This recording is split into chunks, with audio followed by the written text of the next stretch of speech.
Let's head into picks and bans for game number 3. Ryan wants crowd control. I want to see Ram on the side of Counter Logic Gaming. When Snoopy came out of the shadows, right? Snoopy once upon a time used to be a substitute. The one of the original multi-role players. We like to nod towards multi-role Hurriwind. superstar. Yeah, excuse me. Both of them, Hurriwind and Snoopy, kind of started their careers as substitutes, multi-role specialists, Superstars, and then came outside. And Snoopy's Ram was really one of the first picks that made everybody go, "Wait a second. This dude's a beast." Yeah, exactly. But here's the problem. Is CLG really going to first pick Ram? This is why I almost would have rather seen CLG go back to the second pick. But even though they had just lost in that last matchup, you know Splyce is going to probably just take Agni. And then what do Splyce respond with if you pick up, Ram Fafnir? Because it's Fafnir Hachiman the first 2 games. I guess the question really is, as CLG bans out the Agni. Okay, so this is so Splyce now has to make a choice. Do they go ban the Janus? If not, Hurriwind's going to take it. Yeah, there's no way CLG allow Best to take Janus in this slot. They've got to first pick it. And Splyce still have one more ban left. The Uller was their selection, and they'll go to the Athena. So first pick overall for Counter Logic Gaming. Janus. Like you said, Janus I think is the correct choice. Very rarely in picks and bans is there a correct choice, but I think this time there absolutely is. Janus taken from by Hurriwind away from the Best. Cut and dry. Now what is Best going to go for? He's played a little bit of Scylla so far. He's played a little bit of Nuwa. I think both of those are viable options for him here. I wouldn't mind seeing his Ra as well. Ra, very classic Best pick that we've seen do fairly well. Cerberus locked in pretty early here in Ram to make sure that CLG don't take it for themselves. Really important pick, because I think if Ram isn't selected here, Counter Logic Gaming pick it up on the other side. 100%, no doubt. But now it's, again, Cyclone's allowed to get this god, and that's I'm really interested. I just want to see what happens when someone else takes Ram from Splyce. I'm interested in what the next pick is, and it's not a knock on Cyclone at this point. For the first week that he was only playing Ram, I was like, okay, what else is there? At this point, why would he play anything else? He's playing very well, and teams aren't prioritizing taking it away from him. The Erlang Shen going to come out one more time, and really for me, what it is that when you look at other positions, being a one trick is never good, and that's not what I'm accusing of Cyclone as. But when you look at other positions, I think that the variance between gods is larger than in the hunter position. Yes. So if you take the Rama away, sure, go Shibalaki or Artemis. It's different, but kind of the same thing. Right. It's a lot different than, you banned out the Janus, now I have to go Ra. Those characters are vastly different. Hunters are a little bit more closer together. Isis. The Isis and the Scylla banned out, so that leaves Fafnir here for Splyce. Last selection for the Best, kind of a turnaround for Splyce here. Yeah, leaving their mid laner for the last. They've been first picking Best God like all year long, so this is interesting to me. I wonder why the Isis ban necessarily hasn't been something the Best has played recently, but it does follow up beautifully for Erlang Shen. It's the exact, pin into Spirit Ball is so difficult, so I like that ban away. I wonder if Best is just going to go Raw here, though. You do have the anti-heal between Sobek and Osiris, and yeah, this is the classic Erlang Shen Raw combo that it was Aror who was playing in support, but that's when Pin had a cripple on top of it as well. That was those were good times. Sure. Yeah. Might have been a good times there. The ultimate game hero, stretching it down to 3. Counter Logic Gaming have a ton of good choices, and I really like their selections. Most notably, I'm looking at the Janus and the Hachiman for Snoopy. But across the way, Splyce, I gotta say, I really like what happens when Divios is able to play the Cerberus. I agree with you, as well as the Erlang Shen for Cyno has looked so good, but I have to imagine that at some point CLG is going to be able to adjust this Erlang Shen. Picking it 3 games in a row is pretty bravado from Cyno and the rest of Splyce. I think CLG is going to win just based off the compositions. That's what Ryan says, and let's hear what the commentators say. It's John Finch and it's Taco. Thank you, F-Dot. Thank you, Aggro. Finch and Taco here for the cast. And yet again, Splyce have forced to game 3, but if things follow the same pattern, then that means usually Splyce are not able to win that game 3. Taco, these drafts convinced you that Splyce maybe can turn it around. Splyce are really hoping to break that game 3 curse, but unfortunately, I don't know what's going to happen. When it comes to competitive level play, one of the better parts about these best of 3 sets outside of the definitive winners, it's that you have to be concerned. Running the same gods does get a little repetitive, and teams will eventually outjust usually. And considering that CLG are probably one of the more I would say they're a team that definitely benefit off of exploiting other teams' weaknesses. I am almost positive that they're probably going to end up doing the same thing here in Game 3. Well, about 33% of you last time thought that Splyce was going to win. How many of you think that Splyce is going to win this time? Vote for who you think is going to win this game in the Mixer poll. Vote if you think it's going to be CLG as well. We want to hear everybody's thoughts on this one. But can Splyce finally turn around and win the Game 3? We are about to find out. A lot of interesting picks here, though, Taco. We saw the Fenrir come out. The Ra was last selected as well. A lot of interesting stuff. I'm looking at that Janus, though. True. Hurriwind is retiring from his Hunter run. He was able to redeem himself on Apollo, at least. And Chiron game, we're just going to act like that didn't happen. It's a fresh slate. Mages again. It's all the mages. He wants to have that magical damage going up against the best here. And Cyno, I think, has done a great job meshing in with this Splyce team. I mean, he's practically Pernicus's protege at this point with some of these god picks, and I think it was only a matter of time before Vess and Aror got him. Look on where some this of those. Fenrir is, though. It's Fenrir being played by fineokay in the solo lane, and it's Homie playing the Osiris in the jungle. Surprised by this at all, Taco? Not really. I know that sounds weird to say. Sure. But fineokay on the Fenrir. Fenrir is a lane bully when it comes to the solo lane. I think where a lot of players tend to struggle is outside of the laning phase. How do you maintain the same sort of effectiveness in team fights? Because Fenrir probably not going to be as tanky as a Cerberus, but if you're able to continuously pull that Cerberus underneath the tower at level 5, you could potentially get enough of a lead to where that kind of stuff doesn't matter. And Homie as well on the Osiris, I think, is important here because he's just matching it up warrior v warrior. And I think that Osiris, if I'm not mistaken, spanks Erlang Shen pretty hard. He's been normally very good against other auto attackers, and Cyno is going to be relying on those quite a bit. Did look, though, as we saw the polls just now come up, that Splyce earned a few more of you over as fans. I think it was 39 to 61% this time. Still favoring CLG pretty heavily, but Splyce have earned a few of it all over on their side. We'll see if they can get it done. Divios up against the Fenrir, and Osiris here in the jungle for Homie. How well can they pressure that out? Well, we're going to find the answer out right now as Homie blinks in, trying to find it. The knockup, but can't get it. Best is going to be perfectly fine here on the Ra. Both of these junglers going to end up losing their early blinks. Cyno going to get portaled, but Hurriwind already used the Unstable Vortex to clear left mid Harpies. Going to be all CLG Splyce, making sure to pick up the rights in return so they don't fall too far behind on XP, but Jigz and Snoopy still going to get the Oracles at level 2, which is very early. So clearly concerned about Cyno making some early gank happen. That's just the pressure they were able to get over in the duo lane. There's nothing else for them to get. Not even back Harpies are available, so really the only farm was going to be there in the form of the Oracles, and now they can come back and catch their wave in the duo lane. Can Jigz and Snoopy, as Hurriwind gets pressured there in mid, or at least he's back at his tower line trying to clear. Yet again, though, TheBest going with this Book of Thoth rush.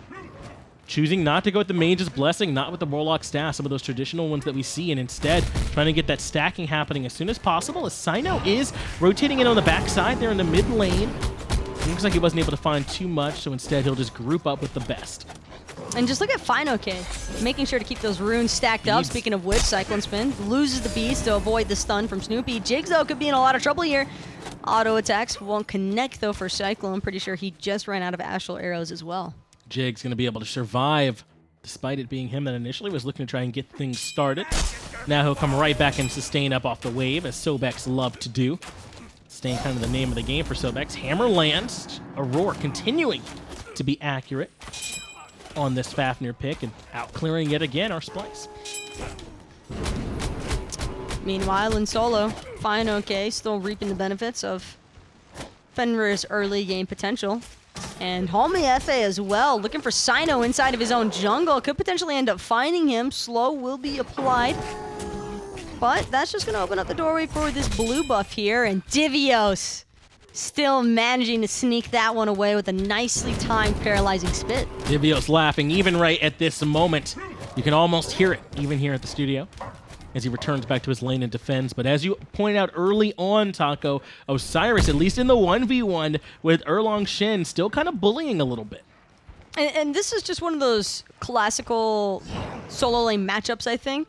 where that was where I first started hearing about Osiris beating Erlang Shen pretty hard. And it's just little things like that that you notice over time tend to stay true. And it wouldn't be the first time either that we've seen Homie pick a god purely for focusing one target in particular. He tends to do that quite a lot. And I think that's one of the best benefits CLG has in their favor, is that Homie knows how those counter matchups are typically going to end up working out. And if they're able to effectively shut down this Erlang, it'll shut down a lot of what Splyce is trying to do here. Homie's here as well to try and start this gank onto Aurora in the dual lane. Hammer lands, but it's not enough of a stun. Lord of the Afterlife does not hit, but it's just to get them closer. Now Aurora trying to lead them away, but this is almost certainly going to be first blood going the way of CLG through space and time. Even committed by Hurriwind as well, but not needed. Aurora falls. Even if he wanted to escape, he simply couldn't. Just really well grouped by CLG, making sure to cut off every single escape route there for Aurora, and that could be pretty problematic as the game progresses. Can't really tell right now. Cyclone will be able to reap the benefits of solo farming the wave. It's really just Aurora that's going to be put behind here. Aurora falls a little bit, but as you mentioned, CycloneSpin enjoying getting to farm for a little bit without his support to try and help him keep up with Snoopy, who already has an assist credit to his name. We're checking in yet again with these solo laners, and you kind of mentioned it as he's able to interrupt the breath there that's coming out from Divios. Probably a part of why this matchup, fineokay feels strong about it. As long as this Fenrir is able to get to the point where he can transition this lane into the mid game, he'll be doing okay. Ultimate is perfect to grab Cyno instead of getting interrupted, and now he's looking for the 1v2, nearly finds it. Stygian Torment has to pull him away from Cyno, so there's no danger. Gets the heal back up from the ultimate, but fineokay surviving the 2v1 gank. I think Cyno forgot that he went blink this game instead of the beads, and when you try to engage onto a Fenrir without getting your knock-up off first, you're just going to get Ragnaroked and pulled underneath the tower. Actually, I think he got incredibly lucky that last tower shot wasn't applied. Otherwise, that would have been a clean solo kill for fineokay. fineokay looking excellent in the fight there with Cyno, but I agree, a bit of an oversight by Cyno to go in looking for that knock-up while knowing that the ultimate was still available. He just gets turned around and grabbed. Perfect timing from fineokay to bring him right underneath the tower. Ultimate use from TheBest just to clear there in the mid lane, as he is very likely going to be backing, and he is, so no real problem there. Pretty short cooldown. Exactly. Searing Pain is such a low cooldown, but one that doesn't is going to be this through space and time. Hurriwind lands through space and time and the ultimate portal for good measure, although slight miscommunication there. Homie's Lord of the Afterlife won't have a chance to connect, but it doesn't even matter. It was like, yeah, let's get this other kill. He's kind of dancing. Yeah, styling. You know. Just they didn't need it out of the portal landed, but yeah, the kill happens either way. Now the Book of Thought being finished there for TheBest. I was pointing out that he'd gotten the boots already before he finished off the book, kind of switching the build up a bit. And notice how the tether had been applied before Cyno started to try and escape underneath his T1 tower, actually getting stunned out before the full range of that ability had a chance to finish. So that's another reason why we see Hurriwind and Homiefe committing to the dive, because they knew that they were just close enough to do it. You talked about it already, that this Osiris has a good matchup into the Erlang Shen. But I mean, I think it has a good matchup into Cyclone as well. It's definitely going to cause problems for even TheBest. This Osiris pick with the anti-heal that it has can help shut down TheBest a little bit, and not TheBest at escaping. CycloneSpin being a physical auto attacker gets shut down too. I mean, this Osiris is going to be strong for CLG. I think it just threw Splyce for a loop. Speaking of which, Pluck going to mean that Jigz won't get caught up in Cyno's ultimate off of the blink as well. That's the main problem here, is that Cyno invested blink and comes up short in a situation that Best would typically just drop the ultimate on, but he just wasn't able to. Cyno, rather Hurriwind though, still had to use the purification beats. So that is one cooldown they've kind of won there. Still will have some CC immunity on the through space and time, but once he's already caught up in it, that won't help him the way that Beads would have. So at least a little bit of a win that Cyno got there. But you're right, the blink and the ultimate committed without getting much of anything. I don't know if he wanted to come through there. I don't think he did, but I think Hurriwind wanted to go through instead. And a little fun with portals here, as Homiefe is going to make sure to strip away those harpies, is that Divios was just about to go and collect.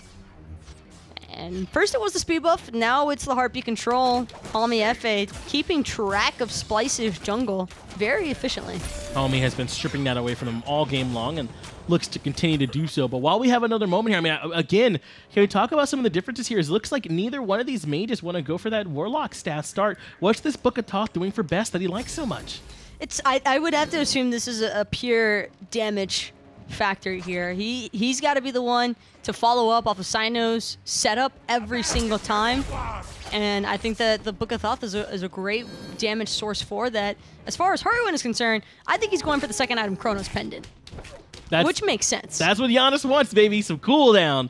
And he's going to be getting plenty of it. He's going to be zooming around the map between the portals and the threshold. And it'll basically be 40% cooldown reduction because of the way that the Chronos Pendant works with the passive. So 20% initially, 10% off the Mage's Blessing.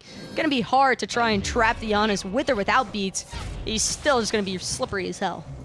Not going to be very easy to lock him down at all. And we'll see how well the Hurriwind's able to put that to good use later on here in the match.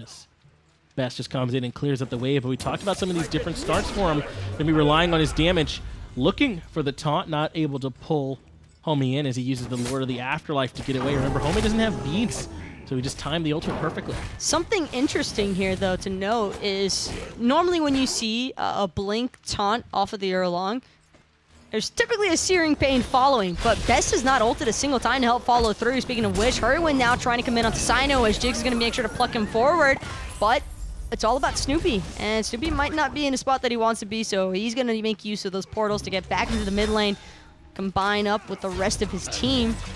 So, no win, no loss though either for Splyce and CLG there. The damage trade at least goes the way of Splyce. It looks like the ultimate was forced out here from CycloneSpin, trying to avoid Homie, who's going to dive him underneath the tier 2 and find it without any real trouble. Takes down CycloneSpin. Even underneath this tower, nowhere near safe enough, and they can run right back to duo lane. Crusher couldn't be a more perfect item for Osiris, getting that 20% attack speed on top of the bonus ability damage. That's everything you're looking for on a jungle Osiris, and super effective gank. Gonna make sure to shut down Cyclone pretty early on here, and well, this is starting to look a little bit more like how Game 1 went, Finch. Yeah, as strong as Splyce looked in Game 2, Taco, Game 3, and CLG are looking strong, at least here at the beginning of the game, where they've already built up a bit of a lead for themselves. Splyce need to kind of throw on the brakes. This is what typically happens for them in these Game 3s. They kind of get away from them. Splyce need to recognize it early, throw on the brakes, and not let this lead get any worse than it already has. The problem is, where do you look for the control from? Homiefe and Hurriwind have such strong engage and disengage. It's really at a whim. You don't really know when CLG is going to try and initiate a team fight, or if that through space and time is even for initiation. Sometimes you can just force panic to happen, because typically when you see that Janus ultimate flying across the map, you're expecting other members of the team to come with it. And you talked earlier about how we haven't been seeing the ultimates from TheBest when the blink taunts come out. It's a full commit by Cyno, and maybe he hasn't found them yet, but that you don't wait to find out if he hits it. You use the ultimate right away to hit, and we haven't seen that yet. Yeah, and I'm not sure if that's just a lack of trust in the play, or maybe if Best is just not really noticing when it's happening, but I can't imagine that to be the case either, because either one's you have to unacceptable, assume the comms is happening, so just a little bit surprising that Best wouldn't like to drop that. But he's going to make sure that Hurriwind loses that through space and time one more time, although I'm not too sure he really cares. No. 40% cooldown is pretty rough stuff as far as forcing anything. He will have that ultimate back up soon. Cyno goes in for the knockup, and there's the ultimate from Best. Not going to be able to land on the mark, though, as Hurriwind was able to continue floating away. The beads had come out as well, so I'm not sure if that prevented him from getting knocked up in the first place, but either way, Hurriwind's right on out of there, and Splyce. This time they had the follow-up, but they do not find the kill. It looked like Hurriwind still got clipped by it, but it was off to the left. Right. And Best shot straight down the center. As if he got knocked straight up, I think was what the assumption was from Best. But it didn't happen. Instead, he kind of got pushed away, and no kill. No kill, but it seems as though Cyclone also used that Astral Barrage not too long ago, as the cooldown just happened. fineokay, though, gonna use the Ragnarok right on Divios' tower line, not even trying to allow him to get back into his safety net. And that one is a little bit surprising. I don't think that fineokay would have wanted to fully dive there either way. Divios as well with the purification bead, so wow, yeah, he's definitely concerned about being controlled in the team fights. That's how strong fineokay has played this Fenrir, though, to the point where Divios feels forced to pick up the purification bead instead of a team fighting relic. No team fighting relic really now coming out of the solo laner for Splyce, the teleport and the beads. I know they look similar, but they've both been selected now there by Divios, and it means that he's not going to have the sprint, the thorns, any of the stuff that normally can deter some of these other members of the enemy team. And CLG can come grab those oracles, no problem. Jigz straight down the center. Gonna have to use that lurking in the water to get away efficiently, but Cyno still giving chase. Homiefe won't be able to find anything either, just looking for some poke potential against Best and Cyno, but already Splyce not taking any chances and just disengaging immediately. Look at Divios, poked out again, forced back to base, and now he has to teleport because fineokay controls this lane. I gotta imagine a big part of it though is just the interrupt on the ghastly breath. As long as he has those, as long as he has his passive up, he's gonna be able to stun that out every time. And that's why we call Fenrir a lane bully. Being able to have your cooldown as well on that leap is so important because you want to jump on top of Divios anyway, and if you're going to get your cooldown halved because of it, that's even better. But what might not be better is that CLG had all back to base, and now Splyce are trying to pull this Gold Fury. They're looking for the full commit here. Searing Pain has been tossed out, and Splyce will be able to get it, but Hurriwind takes out Cyno. Cyno's already down. How will the fight afterwards go? Well, it's going CLG's way. Snoopy finds CycloneSpin as well. 2 members dead now for Splyce, but the Gold Fury goes their way. So they cut into the gold lead, but experience continues to shoot up. And if it was only a gold lead, I think that that's a perfectly acceptable play by Splyce, but because they're already so far behind in experience, that's just going to make things worse. You can't afford to lose 2 members off of a Gold Fury commitment.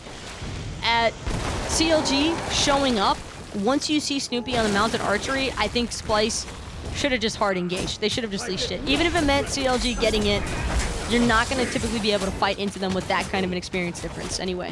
And now they're going to lose everything else afterwards. Tier 1 tower and the Pyromancer and the Tier 1 in solo all going the way of CLG to stretch this lead out further. And you're talking about how rough this experience lead is. Well, take a look at where it's at. It's everywhere on the map right now for CLG as Hurriwind's forced to use it through space and time just to disengage. But behind is the jungle, Homiefe and Cyno, and in the mid lane. I mean, have you ever seen a lead this bad? TheBest hasn't even died. And here's the problem, too. Who locks down Hurriwind? I don't think that anyone from Splyce, outside of maybe Cyclone, has any sort of chase potential, and that's only if Cyclone has the Astral Barrage, so you kind of just have to hope that you're able to deal enough damage against Hurriwind before he gets that through space and time off that maybe Cyclone will find the snipes afterwards. But when you're tossing in this many what-ifs, there's probably already an issue. Janus gets banned away for a reason. And right now, CLG's putting it on full display, in particular Hurriwind in that mid lane, causing problems for Splyce, and Best is feeling at the worst, I feel like, at least in the direct lane matchup, as he continues to be about 3 levels down. It's down significantly in gold as well. Homie now, forced to retreat. They get some good damage onto him due Splyce, but nothing meaningful. They cannot continue to chase. And already, take a look at where Jigz is further pushing up, trying to zone away the rest of Splyce while they strip the jungle. I think this might be a wing blade as well from Homiefe.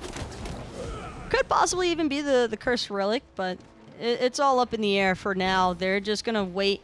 We have to wait and see which direction to choose to build with it, but movement speed still being his #1 priority, and he's zooming as is between the speed buff and the Masamune. He wants to be able to continue to chase him down. I mean, he's down here by the Tier 2 tower. Homie has no real cares about this Splyce roster. You mentioned how strong he is against Cyno. He's strong against just about everyone on their team. We saw him basically solo CycloneSpin earlier by the Tier 2 tower when the Tier 1 was still up. Homie on this Osiris, man. He's looked lights out. What a gutsy call to go with this Osiris, because we've seen this pick struggle already to split, but not in Homie's hands, and he continues to make it look good. Speaking of which, Jay's going to help him out on those back harpies. Snoopy with pretty aggressive positioning as well, clearing out that ward of Cyclone that he placed in front of his purple buff. So It's not even just lane pressure now, Finch. This is just full-on map control by CLG.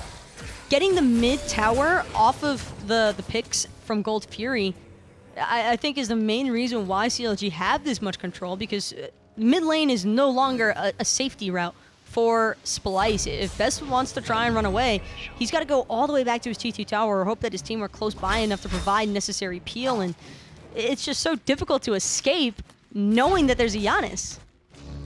And give credit to fineokay in the solo lane too.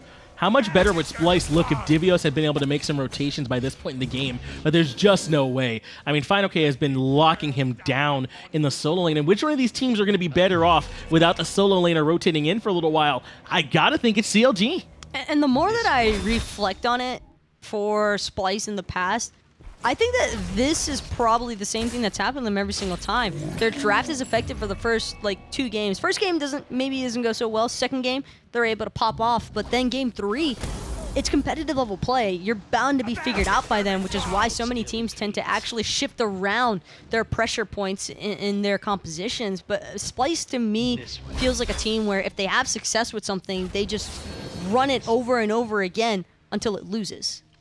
And that's what's happening. It's losing here again in game 3. This game is not entirely over yet. Splyce have a chance to try and alleviate this curse, but with Gold Fury coming back up here in just a few seconds, they don't have that much time. They cannot afford to get even further behind. Pluck lands. It's going to be Cyno who gets pulled back in. He's already incredibly low. Snoopy finds the last hit necessary to take him down. Aror transforms right into the portal and right into the damage. Lord of the Afterlife gonna chase him, and so is fineokay. Double kill now for Snoopy. Ragnarok controls Divios. The Searing Pain comes out, but not enough damage. Knock up, portal, damage. Divios is forced to jump away, and CLG can now come back towards the objective. I think they've got the Gold Fury in their sights. Poor Hurriwind. He has such good intentions with so many of these portals, and somehow they still end up working against him. Jigz won't be able to connect on the pluck. That probably would have spelled Divios' end. Hurriwind. Doesn't even matter. Right, but he can do this. He's Janus. What are they going to do? Chunk CycloneSpin and then leave. What area code were you in, my man? And he was way down there by the Phoenix, setting up for the rest of his team to take the Gold Fury. They didn't even need his damage. Almost takes down CycloneSpin for good measure. Extend that gold lead up to 14,000. No, in that's CLG's the experience favor. Or difference. experience lead, rather, yeah, into 14,000. Gold leads at 7,500. CLG are tremendously out in front. Level 15 to 11 for the supports, 19 to 15 for the mid laners, 18 to 14 for the jungle. That's too much experience to try and fight into. Even if Divios were to find the perfect Stringent Torment, I'm talking all 5 members somehow miraculously get caught up in it and thrown into a T2 tower, I'm still not certain that Splyce would be able to win the team fight with this sort of an experience difference. No, it's tremendous. Only just now have fineokay and Hurriwind ticked over to level 20, so finally some of that experience is going to be alleviated, but Cyno rather, gets destroyed by Hurriwind in the jungle. Unstable vortex and through space and time sends Cyno on his way. Level 20 is Hurriwind up against level 15 Erlang Shen. Oh no, Luki's coming through the portals though. It's fineokay. Already forcing out the dash. Doesn't even have a chance to make it up into the air. fineokay with the Brutalize. Make sure to take out CycloneSpin, and all it cost was Hurriwind his Aegis. It's starting to look like the Game 3 curse is going to continue here now for Splyce as CLG exert their dominance here in Game 3. 9-0 are the kills. They have yet to give Splyce an inch, and they're going to take the Tier 2 tower in duo as well. And you know, Finch, even if Splyce ends up losing this one, I still think that this is going to be a team to look out for in the summer split. Aror now going to get plucked back into danger, forced into that Draconic ultimate, but he'll make it into the T2 just in time to see another day. But without that Fafnir roll, I mean, that's the person who's supposed to be boosting CycloneSpin during these teamfight engagements, and he has not had that coerce to really help out. It is not going to be available now for this CLG roster, or rather for the Splyce roster. They've been relying on Fafnir, some of these other games to help them out, and it's not going to be there for them. It's got me questioning, though. They played the Kumbhakarna in Game 2, and for my money, that was one of the MVP candidates for that Splyce victory, and they don't have all that easy-to-apply control, the easily-to-applied lockdown they had before. Well, I still think that Fafnir and Cerberus are great picks. I just wish that Splyce would have mixed it up in the jungle. I don't think that Cyno could have really afforded to play Erlang Shen. Normally, when there are assassin picks, you can't really fault them. Like Circuit, for example. If you see Circuit 3 games in a row, you're never really going to be too disappointed by that. You're just like, Sure. well, she's effective in more ways than one, so I can totally understand it. But for me, Erlang feels a lot like one of those gods where he's very easily canceled out as far as his initiations are concerned. And Cyno's been doing the same thing every single time. 3 members of Splyce are in duo lane while Fire Giant's being done by CLG, perhaps recognizing there's no way they can contest it. So they're only going to leave Aror here to try and take him while they barrel down the tier 2 tower. This is going to force CLG off the Fire Giant. They have to come defend this Phoenix because all of Splyce are here and trying to siege. They turn around to fineokay. The through space and time blows up Best, but the Searing Pain is enough to take down fineokay. Best has to use the Aegis, but he gets out of there. Fire Giant still stands, so does the Phoenix. Cyno dies as well, so it's a 1-for-1, but Fire Giant still stands. And, well, Homiefe still managed to find Aror on the opposite side of the map. He was the only one that didn't choose to back. Jigz, Hurriwind, and Snoopy still chasing down the left-hand lane. They want to try and catch up to the members of Splyce. Not sure it's going to be possible. They do have a sprint available, however. Jigz has that upgraded sprint even and an upgraded Cursed Onk. Going to make things hell for Best if they catch up. Divios has to use beads. Unstable Vortex chunks him. Pluck off the mark from Jigz as well, homie. Going to continue to push the tier 2 tower in solo, while the rest of CLG have grouped up on the duo side of the map. Fire Giant, though, not taken. Splyce might have lost a couple members, but I mean, what? Are they going to go down some gold, go down some experience? They're down all the gold and all the experience already, Taco. They get a little bit back in the form of the tier 1 and tier 2 and delay the Fire Giant, but it's only a delay. Can they make it happen again? I like that play, though, from Splyce. Throwing everybody into the duo lane except for Aror to try and buy him a little bit of time. Aror, I think, was meant to serve as the teammate that stopped the backs from CLG, but CLG were able to back, and that ended up being the problem there. I think Splyce kind of just took a gamble as to whether or not they thought CLG would try and back to defend their Phoenix. They knew that they could handle fineokay if he was by himself. It's just a Fenrir, and he can't survive through everything, as we saw. In the end, he got taken down through space and time. Clips Cyno. Hurriwind with the unstable Vortex gets it done. Yet again, Cyno gets punished by Hurriwind on this Janus pick. Fire Giant goes their way. They actually held the aggro for a moment just to make sure not even the Fafnir hammer could possibly come through and steal anything away. Then they grab it for themselves. CLG with a 12-1 kill lead, firmly in control of the game now, 26 minutes in. Cyno was able to push out that wave pretty far, though, so CLG are going to have to take some time to get the creep pressure back in their favor, meaning that Splyce just get to buy themselves a little bit more time to get their carries closer to that level 20 mark. Best just hit it. CycloneSpin not too far behind, and itemization is a bit of a struggle between these two teams. That's just to be expected, though. Yeah, already done is Snoopy. Might want to sell the Iqbal at a certain point here. But at this point, really, he's got all those items filled up with the Odysseus bow ticking for him as well. They're ready to start pushing into the Phoenix on the left-hand side here, Taco. Snoopy probably didn't have enough to straight up buy the Executioner maybe for finishing off his build, so sure, better to just keep that bridge item. It's still early enough to where Iqbal can be impactful. And he's still going to get plenty out of it as the portal doesn't hit its mark. Now moving into the Phoenix area. Cyno is lurking on the backside, so is Aror, at least on the right side of the fight. Pin does land onto Hurriwind, who doesn't seem to care too much. They'll be able to regroup and wait for one more wave and push again.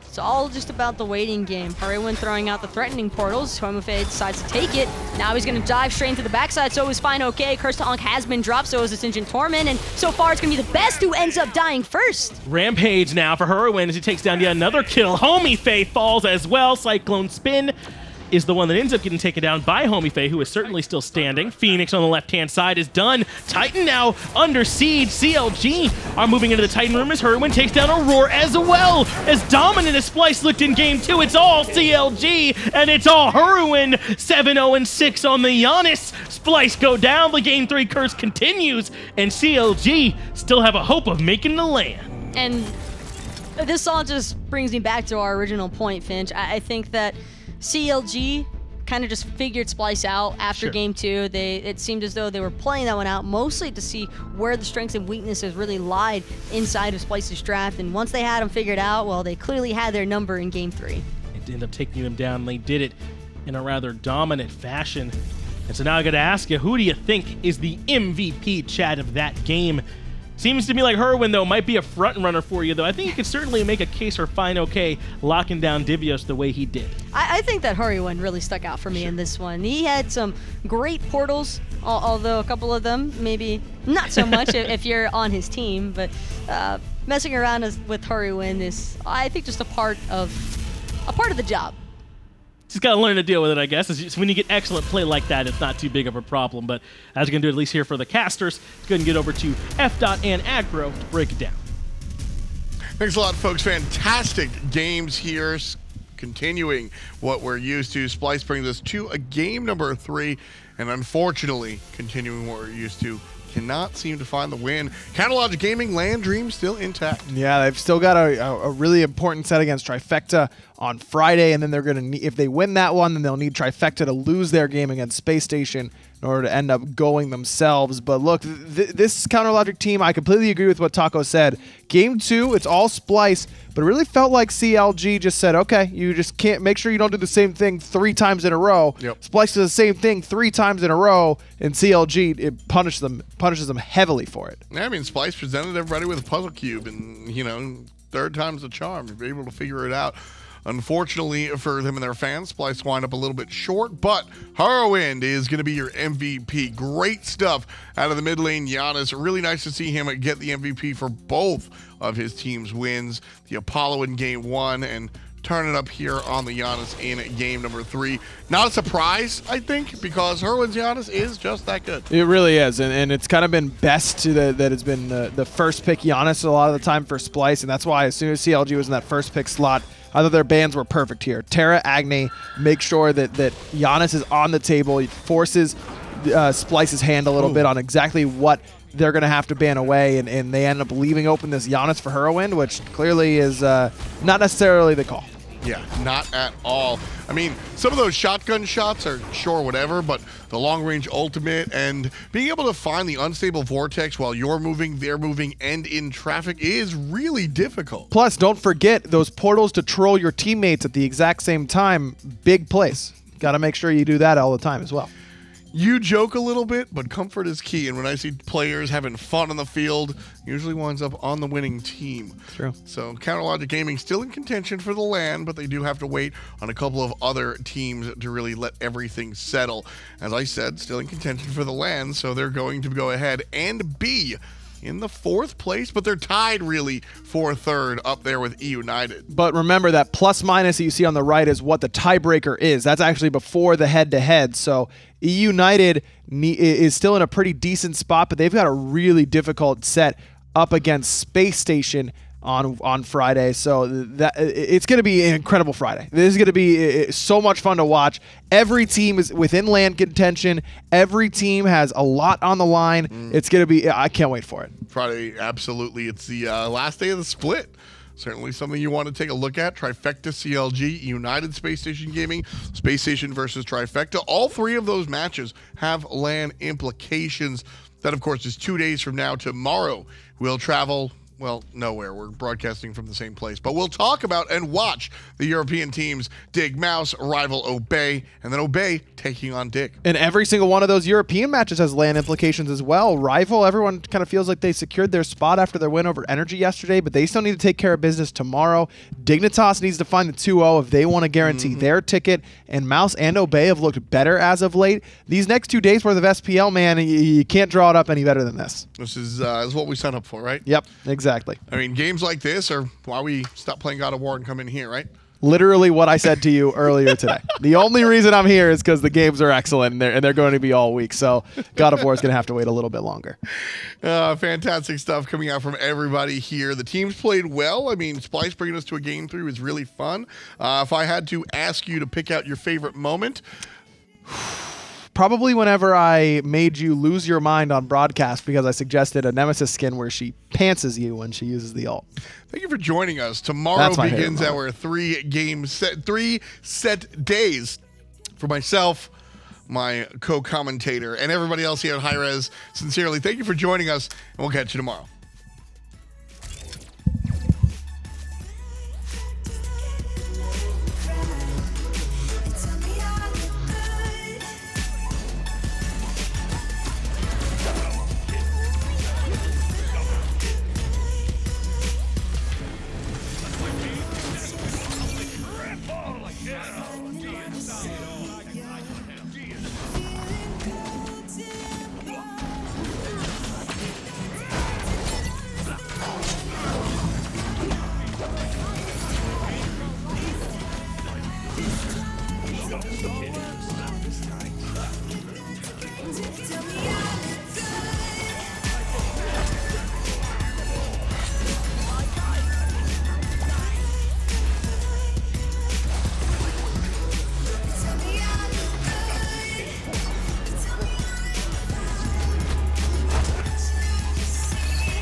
Done by Jigz and Hurriwind with the super easy follow-up on that in-hand. Not going to miss out on this one.